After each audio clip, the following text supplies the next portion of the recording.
ஓம் சாந்தி. தன்னை அர்ச்சிக்க தான் இருந்தானே என்ற நிகழ்வில் இன்று நம்ம சர்வீசபிள் என்றால் யார் என்பதை பற்றி பார்ப்போம். அவ்யக்த பாப்தாதா இதை பற்றி விளக்கத்தை சொல்லும் பொழுது, நீங்கள் ஞானத்தை சொல்கிறீங்க அல்லது யஜ்யத்தில் சில சூலமான சேவை செய்கிறீங்க, அதெல்லாமே நாம் சர்வீசபிள் என்று சொல்ல முடியாது. சர்வீசபிளுடைய அடையாளங்களை சொல்லும்போது முதற்கண் அவங்களுடைய ஒவ்வொரு சங்கல்பமும் சரி, ஒவ்வொரு பேச்சும் சரி, ஒவ்வொரு செயலும் சரி, அவருடைய ஒவ்வொரு நடத்தையும் சரி, எல்லாமே சேவையாகத்தான் இருக்கும். அதை இன்னொரு விதமாகவும் சொல்கிறாரு, எப்போவுமே அவங்க நேரத்தையோ அல்லது சங்கல்பத்தையோ வேஸ்ட்டு பண்ணவே மாட்டாங்க. அவங்களுடைய ஒவ்வொரு சங்கல்பத்தில் கூட சேவை தான் இருக்கும். அதை அழகாக பாபா சொல்கிறாரு, எதை சொல்கிறாங்களோ அதை தான் செய்வாங்க, எதை யோசிக்கிறாங்களோ அதை தான் செய்வாங்க. ஆக யோசிக்கிறதா ஆனாலும் சரி, இல்லை அது சொல்கிறதா ஆனாலும் சரி, அதை செயலில் நாம் கொண்டு வரும்போது தான் நாம் சர்வீஸலாக இருக்கின்றோம் என்று கூறுகின்றார். எல்லைக்கு உட்பட்ட சேவை, எல்லைக்கு அப்பாற்பட்ட சேவை என்று ரெண்டாக கூட பிரிக்கின்றார். தன்னுடைய பெயர், புகழ் அல்லது சுயநலத்திற்காக நாம் செய்கிற சேவை எல்லைக்கு உட்பட்ட சேவை என்றும், எப்போ நம்ம சுயநலமற்ற சேவை செய்கிறோமோ அப்போ தான் எல்லையற்ற சேவையினுடைய அதிகாரி ஆத்மாக்கள் என்று கூறுகின்றார்.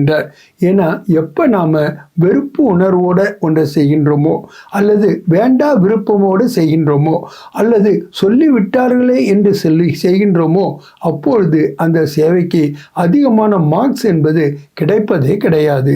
ஆக நாம் எந்த பாவோட, எந்த பாவனையோட சேவையில் ஒவ்வொரு வினாடியும் நம்ம ஈடுபடுறோம் என்பதை பொறுத்து தான் நம்ம சர்வீசபிள் என்ற டைட்டிலுக்கு அதிகாரியாக ஆகின்றோம். பல தடவை நம்ம இந்த நான் என்ற வார்த்தையை பயன்படுத்துகின்றோம். நான் சேவை செய்கின்றேன், நான் நன்றாக லெக்சர் பண்ணுகின்றேன், நான் எல்லாரை விட ஃபேமஸாக இருக்கின்றேன் என்ற நான் என்றதை நம்ம பயன்படுத்தும் போது நம்ம சர்வீசபிள்னு சொல்ல முடியாது. அதுக்கு பதிலாக எப்பொழுதுமே பாபா பாபா பாபா என்ற சப்தங்களை மட்டும்தான் நம்ம பயன்படுத்துபவர்களாக இருக்க வேண்டும். அப்போ தான் பாபா நம்மளை சொல்கிறாரு எல்லையற்ற சேவாதாரி என்று. ஏன்னா சங்குக்கா ரங்கு கூட இருக்கின்றது.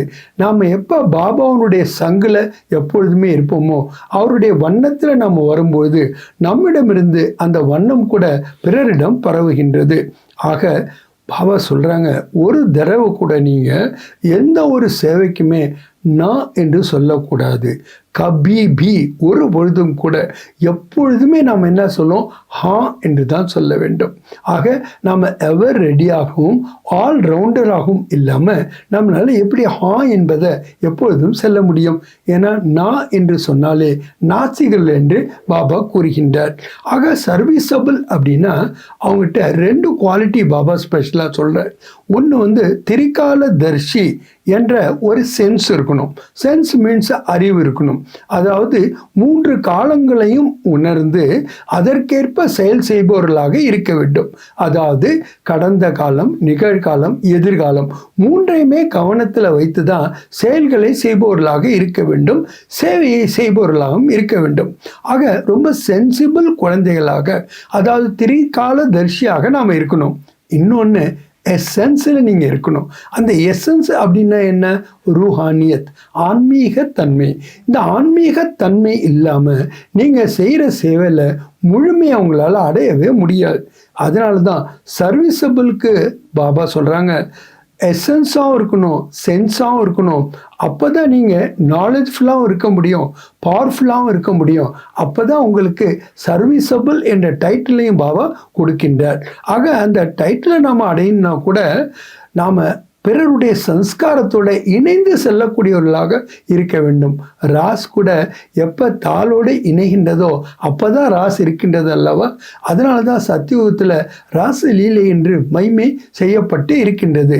ஆக சேவையினுடைய செக்ஷத்தில் எப்படிப்பட்ட சம்ஸ்காரம் உடையவர்களாக இருந்தாலும் சரி, நாம் அவங்க கூட இணைந்து செயலாற்றுகின்ற, அவர்களுக்கு ஊக்கமும் உற்சாகம் கொடுக்கக்கூடிய, அதாவது சுப பாவனா சுப காமனா உடையவர்களாக நாம் அந்த சேவையை செய்யும் பொழுது தான் நாம் சர்வீசபிள் என்ற டைட்டிலுக்கு அதிகாரியாக ஆகின்றோம். பாபா கூறுகின்ற அந்த சர்வீசபிள் சோலாக ஒவ்வொரு வினாடியும் கூட, அதாவது ஒவ்வொரு செகண்டும் கூட நாம் சேவையில் ஈடுபட முடிகின்றது. அதன் மூலமாக ஒரு ஜென்மத்துக்கு அல்ல, பல ஜென்மங்களுக்கு நாம் ராஜ்ய அதிகாரியாகவும் ஆகின்றோம், மேலும் பூஜைக்குரிய தேவதைகளாகவும் ஆகின்றோம். துவாபர யுகத்திலிருந்து பக்தர்கள் யாருக்கு பூஜை செய்கிறாங்கன்னா, யார் இப்படிப்பட்ட இடைவிடாத களைப்படையாத எல்லையற்ற சேவையில் தன்னை முழுமையாக ஈடுபடுத்தி கொள்ளுகின்றார்களோ அவர்கள்தான். நல்லது. ஓம் சாந்தி.